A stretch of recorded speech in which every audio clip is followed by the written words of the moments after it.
I'm Areej, and I'm the founder of Women in Tech SEO. It's a global community for people of marginalized gender in the marketing industry. We've been around for almost 7 years now. It's a free community to join, and we have lots of global conferences that take place. So we just had our London one recently, and we also do them in Portland, Philadelphia, Melbourne, and Berlin. And my background was all in SEO and the digital marketing side. And I started Women in Tech SEO off the back of it being a passion project. But now this is what I do full time on the community side of things. Amazing. And where are you based, did you say, Areej? I'm based in London. You're in London. Cool, very good. And what about yourself, Maeve? I'm a bit similar in a way, but my background is not what I'm doing right now. I started off in media quite a while ago. And then when the internet really started to emerge, I had a digital marketing agency for about 12, 13 years. And then from that, I had a software company and a SaaS company, software as a service. And I ended up in the States and in the UK. And then always on the side, I had a thing called an awards called the Ireland e-Government Awards. I'm based in Dublin. And from that, I kept it going. It's 24 years now. And we also have a podcast that goes with that. So what was a passion project is now probably my main focus. And I do a lot of work with startups as well, helping mentor them. So that's my Wow. background. Finger in lots of pies. I Yeah, love to hear exactly. it. There's probably, you're both entrepreneurs through and through, but there's probably a lot of people listening right now who are sitting on an idea that they really believe to be a great idea. What was, what initially pushed you to actually act on this idea? I mean, I was in the in the SEO industry specifically with a focus in technical. I was agency side, and then I moved in house. But during my time there, it was very hard for me to find a sense of belonging. There was Okay. definitely a lack of representation when I would attend industry events and industry conferences, and I felt that it probably led me to a point where I no longer felt motivated in the industry, and I was thinking of like changing career track. But I had a feeling that probably a few other folks felt a similar way. So in many ways, I always say that it was very selfish reasons because I was looking for my own network, and my own sense of belonging is what made me start the community in the first place. And, it used to be most of my evenings and weekends were spent in like organizing the community and organizing our events and conferences. And I probably wouldn't have thought 7 years ago that I would absolutely leave the actual industry behind. And this is what I would end up focusing on full time. But yeah, I feel like similar to most passion projects, people probably start them from a sense of it's something that they're looking for, and they can't quite find anything like it around, so they decide to start it themselves. Yeah, it's so interesting, isn't it? It's like you hear time and time again that if you're looking for something or you're missing something, chances are there's a whole community of people who are looking for the same thing. Yeah. True. And then what about yourself, Maeve? You have started lots of different kind of projects and organizations and companies and gigs. What did you know, or how did you know what ideas were worth committing to? Oh, look, if I knew exactly what ideas were worth committing to, I might be a multi-millionaire. Look, sometimes things just happen and they're very successful and you don't expect them to be. I don't think anybody has a crystal ball. It's an awful lot to do with timing. It's a lot to do with, some of the people you might meet. So I don't think there's a secret formula. I mean, I didn't expect to be an entrepreneur. I had a whole career in media, which was completely different, newspapers and magazines. But I had my third child, and I had been trying to convince my board of a magazine house that I was CEO of to move online, and they just were not ready to. So I think it was really more my frustration that made me say, well, look, let me try something on my own. And then that just evolved. And I think once you've got the bug of working for yourself, it's not that you're arrogant and think you can remaster the universe, but it's very addictive to keep going and working for yourself and being able to realize the vision that you have. And although our awards and our podcast kind of came sideways out of something else, I just love seeing people, often in public sector, which is what our awards are about, who don't get recognized, who are doing really innovative things to make a big a difference to our lives in a personal way, that they should be recognized. And I also love talking to people. So a podcast, nothing better than a podcast to draw out of people what their passions are.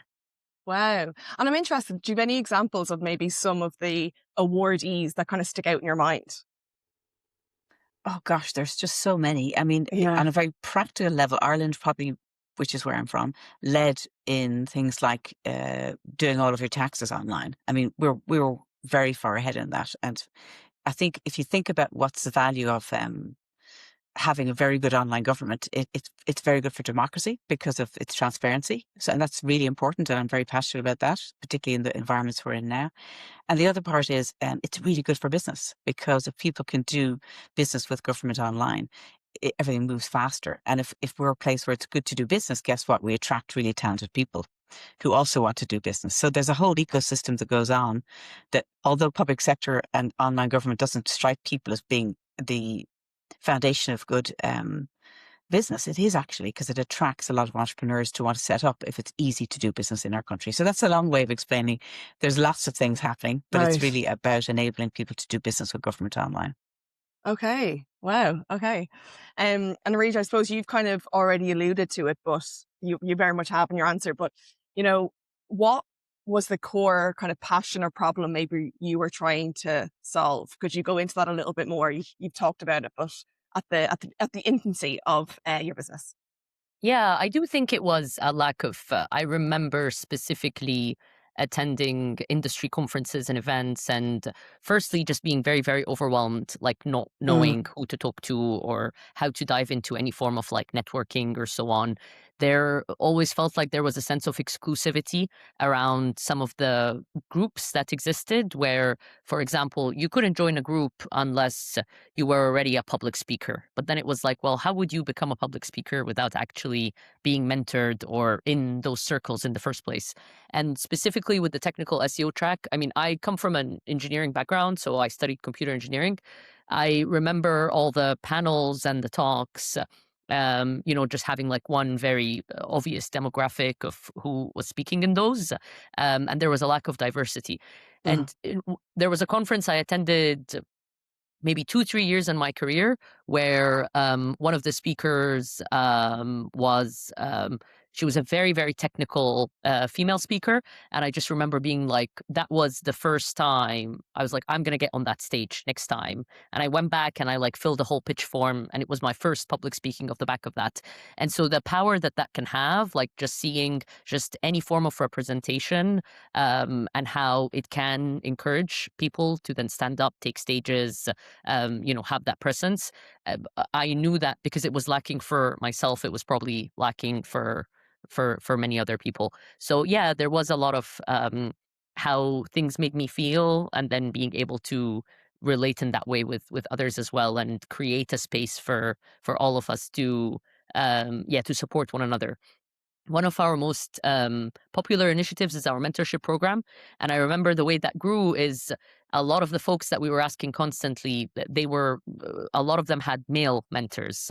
And it was very rare to find women in our industry who would step up and apply as mentors. They tend to apply as mentees. And so Mm. a big part of that came off the back of our mentorship program, where no, the whole idea is that we mentor and be mentored by one another, but also we provide a lot of guidance and support and training for both sides. So yeah, I think that's just a very long-winded way of saying probably a lot of what I experienced in terms of a lack of sense of belonging Mm. is what I've been trying to achieve by having this community and this space. No, it's truly incredible, and I'm sure it has meant a lot to so many people. I'm wondering, being in that space where maybe you felt like you weren't as welcomed and the representation wasn't there, what gave you, maybe on a personal note, what kind of gave you the confidence to back yourself? What made you stand up and say, no, I'm going to do this. I'm going to do this. Yeah. And I mean, honestly, that's why I always specifically remember, seeing that technical SEO speaker get on stage, because it was one of Right. the first times that so even like a small sense of representation in my space made me go like, I'm going to take the stage next time round. I'm going to fill a pitch form. I'm going to do this. I'm going to do that. I remember when I was much younger in uni, and I was like part of like different extracurricular activities. There was this incredible female leader who I was very proud and excited by the fact that I was like on this, it was like this student board, but I was the only woman on the student board, but I was just very proud of myself. And she told me something along the lines of, you do realize that it's not such a great thing, because your voice will not be heard when you're the only woman like in this board. And it had never clicked for me before, because I always thought, oh, what an achievement for me. But I hadn't quite Mm. realized like the power and the impact. I think I was like maybe 17 back then, of what it means to not just be the only voice in the room, but be surrounded by other voices of representation as well. And that's something that it just stuck with me afterwards, in terms of it's not enough to be the only person on like a speaker panel, or the only person in the leadership team, or so on. It's about, Mm. the more of us that are there, then the better, more equal representation there is. Yeah, that's amazing. It's so interesting. It's, I feel like sometimes, like, as a woman coming up in my career, I felt like almost a competition that I inflicted on myself, that, I'm going to be the successful one. I'm going to be Yeah. the woman. And it's where it's not, it's the more collective that we have together, obviously the better it's going to be for, again, the collective. Yes. No, that's great. That's really interesting. Maybe Maeve as well, before we get into the bones of it. I honestly have so many questions. um, what again? You've done so many things. Like, is there a belief that you held early in your career that has changed as you've grown professionally? I know you mentioned that maybe like different life events kind of were a catalyst for change, or were a catalyst for a new business venture. Has your beliefs in anything changed over the course of the last 20 or so years? Oh, I think it has. I mean, you remember, I'm a little older than you, that when I first started, there were, oh, look, even how business was run, it was far more kind of aggressive, and it was all Mm. about kind of trying to dominate people. And, look, I tried some of that. It's a disaster. You can't work with people like that. And I'm so glad the world has shifted, and that there's, there's well, hopefully it'll continue to shift, because we know what's going on in the background, right? But importantly, that your proper representation, that people have voices from different backgrounds that have got value. And it could be just different skills, it could be different perspectives. And that just, I know that brings so much stronger products, stronger teams, everything. Mm. So Mm. if we go back on that, we're only going backwards, really, to everybody's benefit. And I suppose my attitude has changed enormously, because I've learned I am not the smartest person in the room, and that's a really good thing. Mm. And just having that collegiate approach. And I think it brings out really good results. And I think we're seeing companies that, where they're led by women, they see longer term profitable outcomes. And and often there's bias built into even how we measure what success is. So I think we have to be very careful all the time to keep an eye on that. What are the criteria being used? But I think as a person, I'm quite a slow burn. It takes me a while to, kind of change and grow. But I've been very lucky in the sense that I've been just accidentally, I've always had very good mentors that were women. Mm. And I think to be a good mentee, you have to be vulnerable, and to be a good mentor, you have to be vulnerable. So it's openness and trust. And my first boss, Barbara Nugent in newspapers, was an amazing mentor. And I think Okay. from there, I learned to just trust, that you do need help along the way all the time. And it just helped me massively. And of course, I now am a mentor, and I love that work, because I get something from it, because I'm around people who've got brilliant ideas. But I can add some value, because I've been there, and I've bumped along and made mistakes, as well as being lucky and being successful. So, Mm. I think we've just got to keep a really close eye on the way the world is working. If some of the best digital marketeers in the world tend to come out of technology companies, and those technology companies start to change their attitudes to making sure they have a balanced view, and that women, have a voice, that's going to be bad for everybody. So I'm very cautiously watching what's going on. Wow. Yeah. You said something there that was interesting, that, we have kind of maybe a finite view on how we think of success, what exactly success means, and maybe how we look at success through a male lens. You might expand on that a little bit. Well, if you, often get involved in, startup events, and I'm not going to mention any, but I've been in quite a lot of accelerators. I'm always listening and learning. And in the States, I was in a women-only accelerator, which is for women CEOs who are founders of software technology companies, which is amazing. But Mm. when I've been to events, the way men talk about success is just very different. Now, I'm not saying all men and all women are different; they're not. But Yeah. there's a general feeling that it's about money, and it's about how Right. much they've raised. And it's, and sometimes I go, like, what? I mean, look, of course raising is important, but in itself, it's not success. It's what you do with that. Um, and what kind of teams you build, what kind of products and what you change in the world. And sometimes the emphasis is a little bit too strong about how much they raised. And in a way, I can understand that, because it takes a lot of guts to raise, and I've done it, and it's absolutely, it's like climbing a mountain. But that's not really what success is about to me. And I don't think that I think we know that, because ultimately it's not just about a value to shareholders, although that's really important because it underpins the business. It's much more than that. Have you had a good impact? Have you built an amazing team? Is your product changing people's lives in some way? So, it can be quite different how people see things. Yeah. And of course, Yeah. and also what success can be very much in fashion. It can be a fashion, Right. Yeah.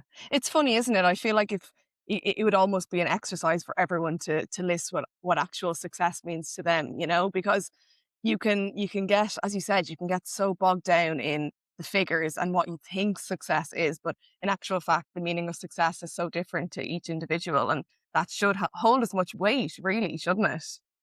Absolutely. But then again, if you are not underpinned by finance and funding, Right. particularly when you're trying to grow something pretty big, whether that be a marketing team or whether it be a company, it's very hard to get traction. So you have to respect that. But on the other hand, it's not the be all and the end all. Yeah. Yeah. Interesting. Areej, switching back to I suppose we kind of heard about you kicking off Women in Tech SEO, and once things were really in motion, was there any maybe early decision that you made that had a disproportionate effect on the business or community growth as a whole, positive or negative, looking back now? Yeah, I would say for sure. I mean, initially, because it was a passion project and I had like a full-time job alongside it. So I wasn't really too worried about the ins and outs. For me, it was just doing something that I was very excited about and that was working well. I wasn't thinking about the financial side of it. And it wasn't until I started realizing how much I enjoy working on it and how I do feel that this can become on its own like a successful business, is when I started realizing there's a lot of things that where I don't have process in place, where I don't have actual like operations in place, where things aren't as efficient as they could be. Also, it's one of those, there's a lot of folks that, when they're starting businesses, I do tell them, have a co-founder in mind. It goes a long way, and it can feel very, very lonely trying to grow something on your own. And I found my co-founder maybe 4 years after I had started running it, and it had made a massive, massive difference to have someone like alongside me now to be working on all things. But probably because I didn't start it in the traditional way where I ever thought that this would become my full-time business. If I knew that from the start, there's probably a lot of things that I could have changed. And it is interesting hearing a lot of what we're saying on the financial side as well, because for a very long time, I think the concept of monetizing the community was very hard for me, because there's something along the lines of, oh, but this is a community for good, so it feels bad to be wanting money. But then some of the decisions that I made were aligned with, okay, this needs to be aligned with my personal values. I know that I want to keep the community free for our members so that it's as inclusive and open as possible. But the way I do monetize it and receive my funding is through all the work that we do with our partners and sponsors and events. And so it kind of feels like the best of all worlds now, where I am able to keep things inclusive and aligned with my personal values. And at the same time, I am able to grow this into a financially viable and sustainable business through the work that we do with our partners and sponsors. And that probably took me some time to get to and to reach. It was quite a struggle in my mind for a long time. Yeah, interesting. I was nodding along with so many things you were saying there, Areej, because alongside this, just like Maeve, I've got my finger in lots of pies. Alongside this, I run an organization called the Useless Project, and we do workshops in schools and businesses around kind of activism and sustainability and community involvement, I suppose. And so often we're asked to do workshops for free. And because it is for quote unquote the greater good, it's sometimes so hard to, find the confidence within yourself to say, although this is for the greater good and I want this to be accessible to everyone, this is my job, this is what pays my bills, and it's important that I'm financially rewarded for my time. And I do wonder if that's more common with female-led businesses. Yeah, I mean, I'm sure Maeve can probably speak more to this, but I do agree. It feels like a constant struggle and a conversation that we have with a lot of our WTS members. We have groups of folks who like run digital marketing agencies, and ones who are founders, and ones who have started their own SaaS tools and so forth. And it is very, very common, unfortunately, where yeah, this struggle of how to monetize something and how to talk about it out loud comes into play. Yeah, I think I'm well beyond that. I'm delighted to Good, you hear need it to though. teach us your ways. No. I totally get where you're coming from. Like when my first job was selling, and when you're selling, okay, you're probably selling yourself in a way. It's your personality, right? And your determination and your communication skills. But if you're selling on behalf of somebody else, it's not quite as personal, although it's hard, right? It's really hard. When you're selling your own business and your own concept and your own software, your own service, then it comes down to I don't want to face rejection by somebody saying no, so I drop the price, or I don't actually value it and I don't know how much it's valued. So there's so many questions involved. Now, whether women are worse at it than men as founders, I'm not sure. But I do know that it's a really tricky one. It's a really, really tricky one. And I think getting used to the commercial conversation early is really important, because you need to get over yourself in a way. Yeah. And I mean, of course, with us, we try and keep the cost down to nothing. You don't have to pay to enter our awards. There's certain things we do for free, but on the other side, we couldn't survive without our sponsors. Yeah. And I don't mind asking those questions at all around money, but it's taken me time to just get over myself. Yeah, you're so right, isn't it?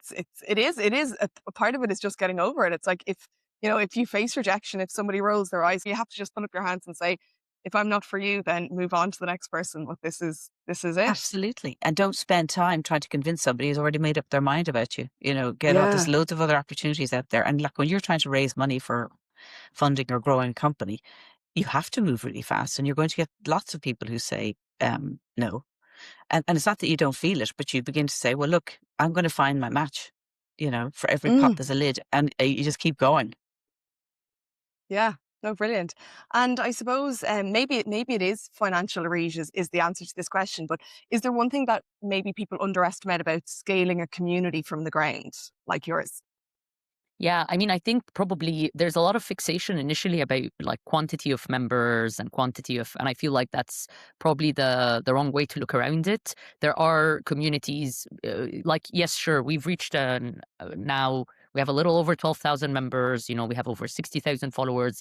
We have reached that, but I don't really fixate on those. What I fixate about is the retention of our members, the same people showing up over and over again, having the same interest in folks applying to our mentorship program, to our speaker pitches, to our as article writers and so forth. So it is this conversation of, how active or engaged a community is. And there's a lot of work that needs to be done around that.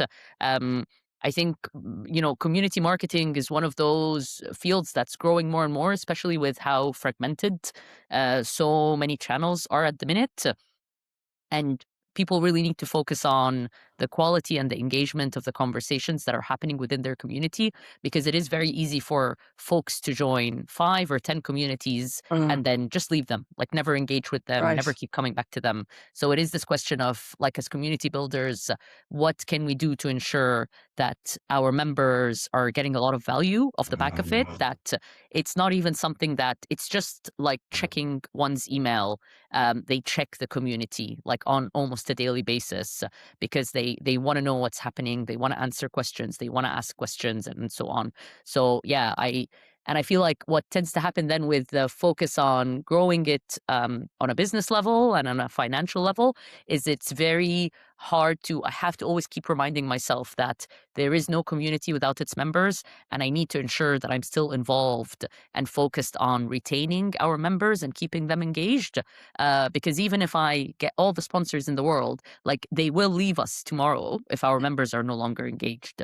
So it's just like Mhm. achieving that balance. Yeah, that's really interesting. Again, I don't know if you've already answered this next question in that specific answer, but what do you think has been the most important decision, behind your growth to date? Has it been that? Has it been really putting the members at the heart of every single decision? Yeah, I think it's constantly having to remind myself of that for sure. And also, it's testing a lot of things, like testing and learning. So we knew, I think we're about to launch like our 10th mentorship cohort, and we know that's one that's very popular. So that's one that we invest a lot of time and effort in, and we, host it twice a year, and we've grown like the structure of it and the process. We get lots of feedback and so on. But then, on another side, we did have a podcast for a while, and that took a lot of time, a lot of effort, a lot of resources, a lot of money. And the amount of podcasts out there now, some do a brilliant, brilliant, brilliant job. But we knew that we didn't have as much, like the return just didn't make sense.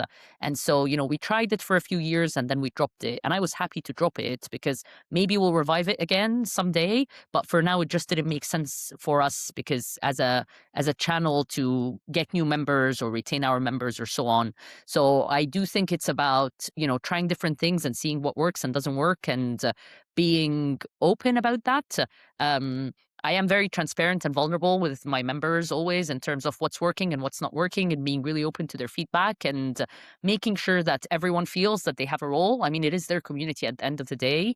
So it is extremely important to, keep them involved and hear from them, what works and what doesn't.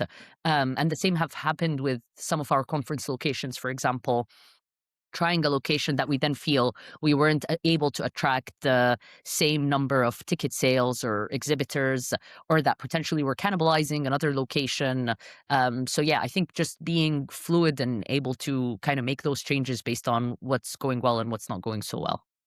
Yeah, brilliant. It sounds like you constantly reflect, which is so important, I think, to reflect and evaluate what is and isn't working, which is such a pitfall because I think so many people can fall into the trap of just having an idea and running with it, even when all of the noises around them is telling them that this Yes. isn't working right now. I'm honestly learning so much. I'm like, yeah, taking notes.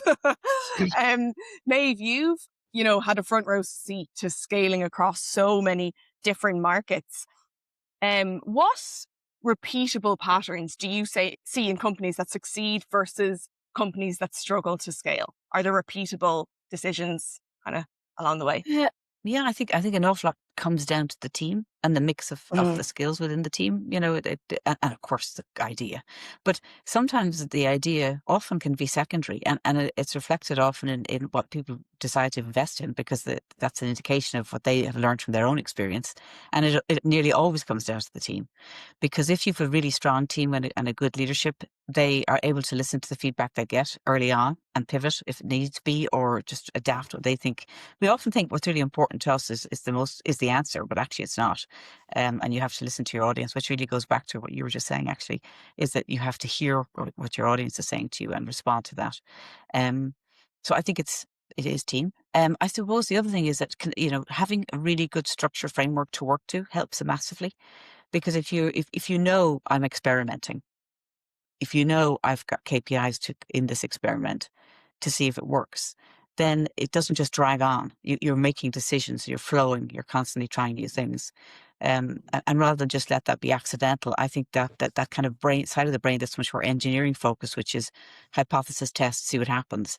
I think if you have that built into how you work from the word go, it's a really fantastic discipline. And it means you get ahead faster because you're not just drifting. So knowing exactly what your audience, who they are, what the personas is, what exactly it is that they should engage with, and then trying and seeing what works best. So we try and have a kind of when I started the podcast and obviously the words, I was putting into practice my own digital marketing experience.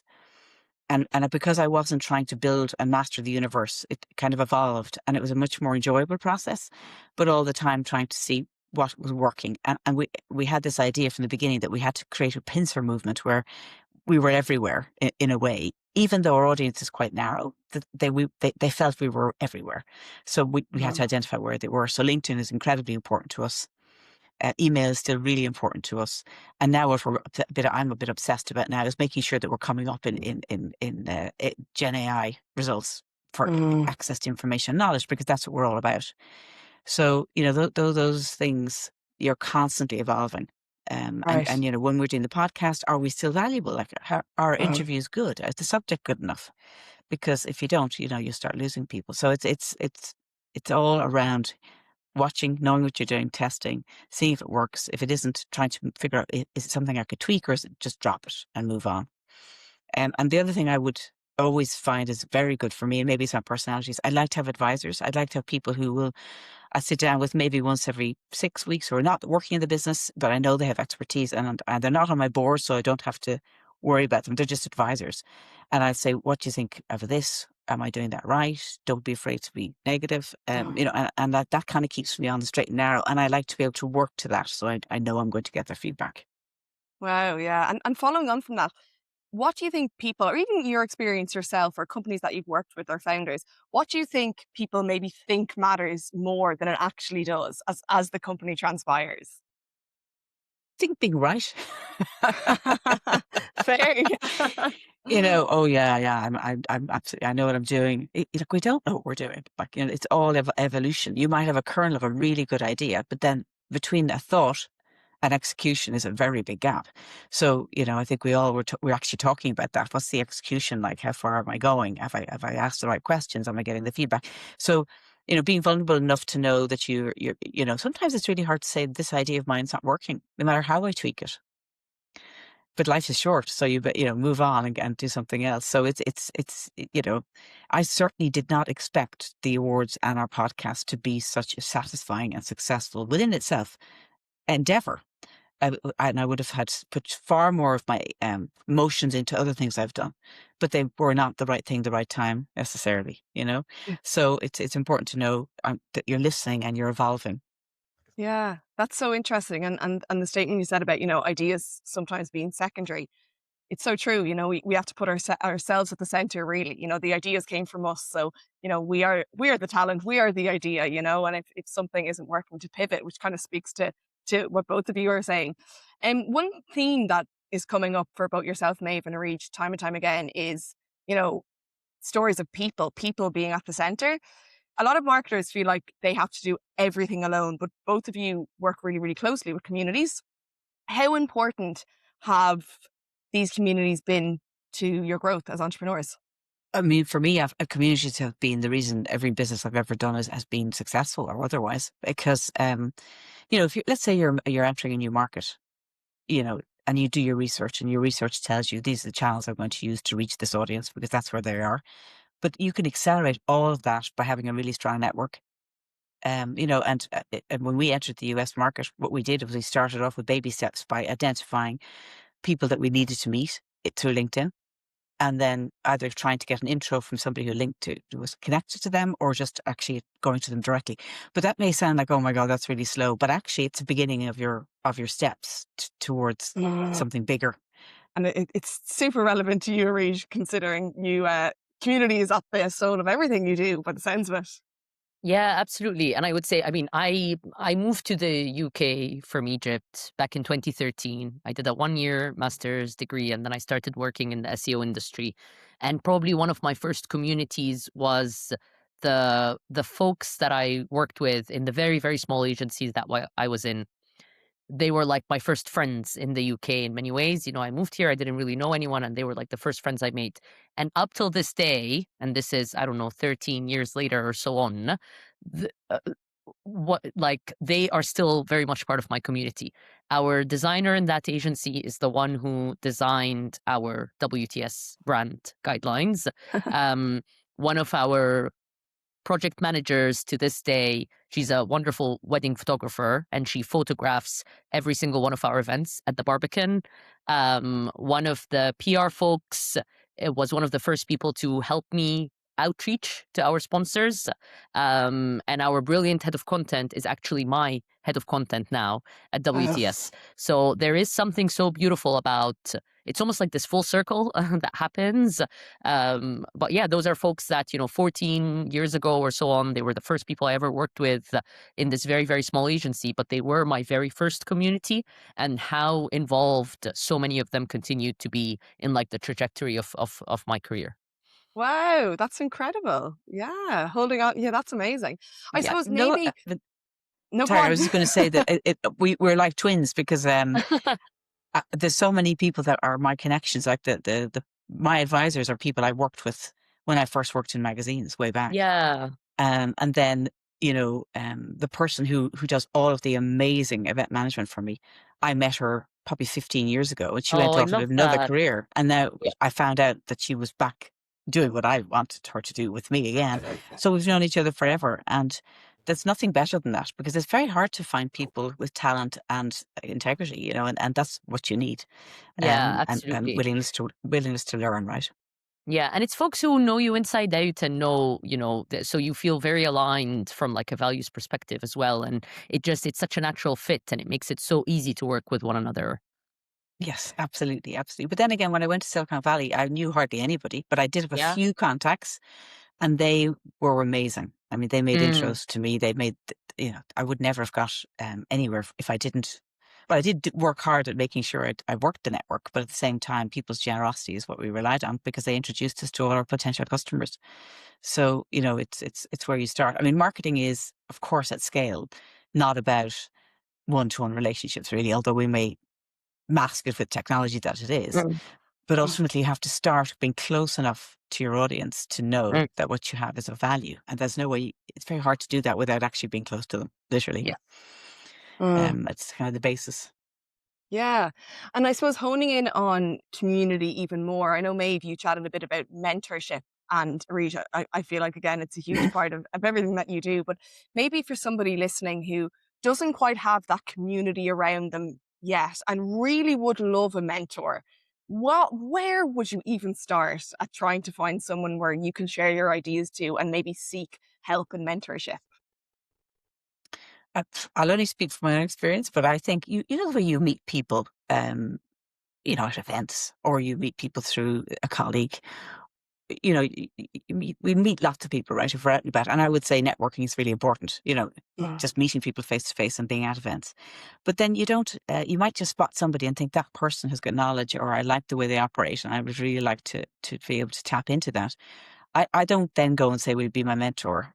I just maybe arrange a coffee and get to know them. And if they're willing, over time, then you begin to see this person could actually be an advisor or a mentor. But I think one of the things that was bad about COVID, amongst many things, was just that lack of being able to go out and meet people.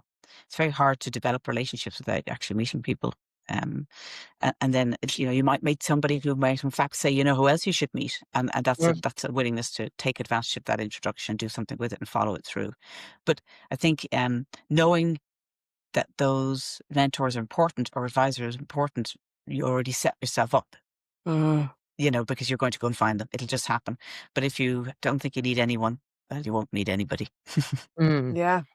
Yeah, I think for me, it's two things. I mean, first, there are like structured mentorship programs. So, like the one we run in Women in Tech SEO, our mentorship program. And that actually started during COVID because it's virtual based, when a lot of folks were struggling to, connect with one another. And it was done on a virtual cohort basis. But then, of course, there are other like structured ones that happen in person as well. I've been involved in a few university ones where you then mentor, folks who are now working, get to mentor students who are about to graduate and so on. But then the other thing is, which I completely agree with Maeve on, is reaching out to people who inspire you. And I've done that several times where, let's say, I saw someone speak on stage and I was like, that was an excellent talk. Or, I heard someone in a panel, or I read an article written by someone. And I would just connect with them on LinkedIn and send them a note and just say, that was very inspiring for me. I'm working on this and this, and this gave me a lot of food for thought. And then you become connected with one another. And over time, it is interesting and surprising how some of these connections then just come back and round, and they might. You become front of mind for them when they're having another conversation, and they know that you're looking for support in this, and they help you connect to someone else, and so on. So it is very natural. Something I always tell our audience in conferences to do is, if you get inspired by a talk or if you learn something, please, please, please go up to the speaker and tell Mm. them that was an excellent talk and what you learned. I feel like, it is very easy to feel a little bit apprehensive about going up to folks that you don't know, but it does make a massive, massive difference in like forming a lot of these connections.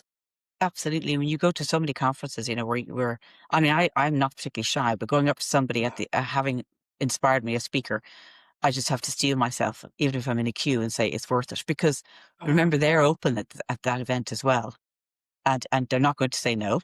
Of course. right? They're not going to, Mm, unless it's very unusual that they say no. And it's brilliant to be able to make that connection.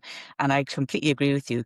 If you were, like, I've been part of at least 3 different kind of networks, that mm, are where they have mentors, and they're formal and they're fabulous. One of them is in Ireland, is a thing called Going for Growth, which is mm, basically for women in business who want to start to scale.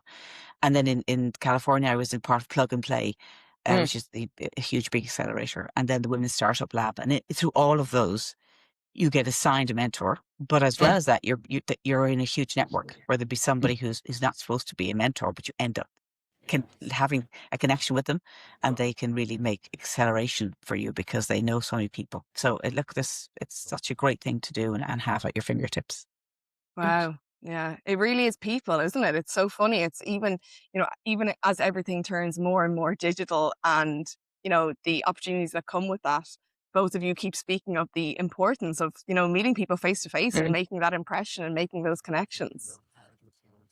Yeah, Absolutely. interesting. Yeah. I And, mean, and you I, can keep the relationships going using technology, right? It yeah, can help you, but the whole spark is the connection between two people, right? right. Okay, so maybe following on from that, zooming out a little bit and looking at the bigger picture, since we're chatting, since we've moved on to technology, a lot of people listening are excited and probably a little bit overwhelmed by surely the most used 2 letters in the English dictionary at this point, AI. Looking ahead, I suppose, how do you see AI or digital transformation changing how founders grow businesses? Areej, maybe we'll start with you. Yeah, I mean, I think from my end, it's a lot of it is efficiency, to be honest, especially as a small business. I mean, we're a team of 5, and there's a lot that we cannot do. And also, there's a lot, we don't have the funds to hire for each and every single role. So there is a lot that we can do in terms of like efficiency, or testing things out, or helping us grow templates, documentation, processes, so that there's less manual input involved. We are a very technical community, so it is something that we adopt and engage with and are feeling very, very excited about, because it is changing a lot in our industry. And also, it's opening up lots of new opportunities as well. And then I would say for myself as a Reach, something that it's helped me with a lot is my sponsor outreach. Okay. There's a lot of back and forth emails that I would spend a lot of time Hmm. overthinking on how to sell value to a potential sponsor. And now, I'm like, this is what they're looking for. This is what I want to tell them. This is what, and then they make me sound like this extremely savvy white guy. And it works. It really works. And it is so, because it's all my thoughts. It's all my process. It's my, there is nothing different about what I'm offering, but it's helping me use certain terminology and language, which is speaking their language, which I normally wouldn't use. And it is helping get some of those sales done more efficiently and quicker and faster. So I would say that's one way that it's helped me a lot. Okay. Yeah, Areej, I'm echoing you exactly the same. I mean, I'm used to writing, content and probably in a more commercial way than perhaps maybe you were when you started. But I still find I use those tools to just faster, quicker, better, sharper. And then of course you oversee it and make sure it's you. But it's just revolutionized it. But the other thing is that I use technology to do, I'm sure you've seen these and you know about them, sequenced emails. And that's just, the day-to-day stuff of securing sponsors. You have to obviously provide value. So I'm using my podcast to provide value. And then you have to slowly but surely bring in the commercial conversation. But if I'm trying to do that for every individual, it'd take me forever. So being able to build all of that around what you're doing is just phenomenal. And then for the podcast, I mean, I'll be frank, if I'm preparing for a podcast and I'm doing my research on who I'm going to interview, I mean, summarizing most important things that have happened, giving me links to source information, and then helping me just, kind of structure the interview. I mean, it just saves an awful lot of time. And I would probably need to hire more people Mm. if I didn't have those solutions and tools. Yeah. What do you think is one leadership habit that all women in business should cultivate, given that this episode is for International Women's Day? Areej? Mm. Oh, that's a tough one. I do think there is something around, for me as a Reach. something that is being more decisive. Okay. I do spend a lot of time overthinking whether I should launch the thing or not launch the thing, or take the risk or not take the risk. And, I would do all of these spreadsheets and all of these pros and all of these cons. And I always wonder how faster and better and more efficient I and my company would grow if I was just more decisive about Okay. things. And I probably, a part of it is this fear of failure that tends to stop us from doing the thing. When we know, like, even when mistakes happen, you learn from it, and probably if that mistake didn't happen, you wouldn't even learn and you wouldn't know how to do it better. So yeah, I don't know if I speak for all women leaders here, but I do think there is something around not being pulled back by that fear of failure, and just like being more decisive and getting on with things. Yeah, I think that's a really valid point, actually, because there's no such thing as there is the perfect decision. And we seem to think that if we do more analysis and more analysis, we'll come up with the perfect decision. But look, a decision is made at a moment in time. And so the minute time moves on, that decision is out of context. So, I with you, it took me a long time to realize it's better to make a decision than procrastinate, because you'll lose the moment and the momentum anyway. But on the other side, I think I would like to see women much more proactive in saying yes to things, particularly when it comes to being interviewed, when it comes to pushing themselves forward, when it comes to being on stage and being front and forward. And that it doesn't come with aggression. It's just part of the world, to build a profile for yourself. Whether it's because it'll allow you to give confidence to people who are going to be your clients, or whether it's just helping you build a team. But, and if anyone cancels on me about my podcast for an interview, it's nearly always a woman. And that's not putting yourself first, and I think it's important to do that. And it's not about selfishness. It's about that you're important. So what you have to share and talk about should be heard. Therefore, if you commit to something, it's not last on the list, it's top of the list. That's my beef with women. Push yourselves forward. Yeah, I love it. I suppose final question to leave with our listeners. What do you think, maybe, as digital marketing experts, what do you think is the biggest opportunity right now for women in this field? Look, I think the fact that the analytic side of what needs to be done in digital marketing, and that kind of side of the brain, sometimes marketing is about creativity. So there's a kind of a balance between the two.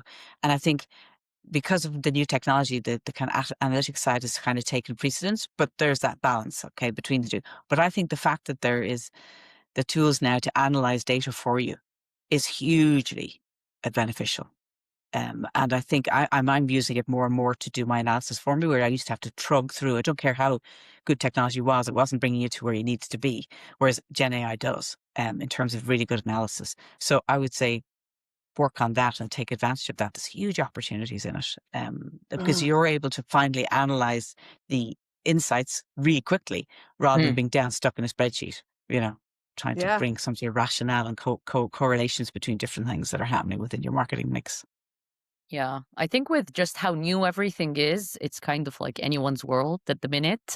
There is no such thing as seeing a job application out that says, I expect you to have 10 years of experience in geo or AEO or whatever, because this is all brand new to everyone. So there is something around how you could be at the forefront and you could be the leader in this and you could be the expert in this, because this is new for all of us. This isn't an industry or a field that's been dominated by our male counterparts, for example. We are all very, very new in this. So there is something in how we can kind of take the lead in all of these new technologies and practices, and sharing our knowledge on that, and doing the research and writing our theories, and starting our own companies around it, and which is just which is very exciting. It actually feels like when I first started my business, which would have been back in, I don't know, 2002, Mm. you could be the expert, because just like you said, nobody else knew. Yes, So if exactly. you stuck your head down and said, right, in this particular area, I'm really fascinated by it. don't be afraid to be the expert and to Yes. share your knowledge, because it's open. We're back at the Wild West again, because it's all new and everything's shifted. Yeah, exactly. Like whoever decides to take the lead will take the lead, because there haven't been people before us doing this. Wow. Okay, thank you so much, Maeve and Areej. That was so practical and encouraging, genuinely. Thank you for Thank having you us. so much. Yeah, thank you so much for Pleasure. such a great conversation. Yeah, I feel like I know everyone says this in an interview, but I honestly could have sat here for 2 hours. So thank you so much. I really, really appreciate it. Absolutely. And happy International Women's Day as well. Happy International Women's Day. Absolutely.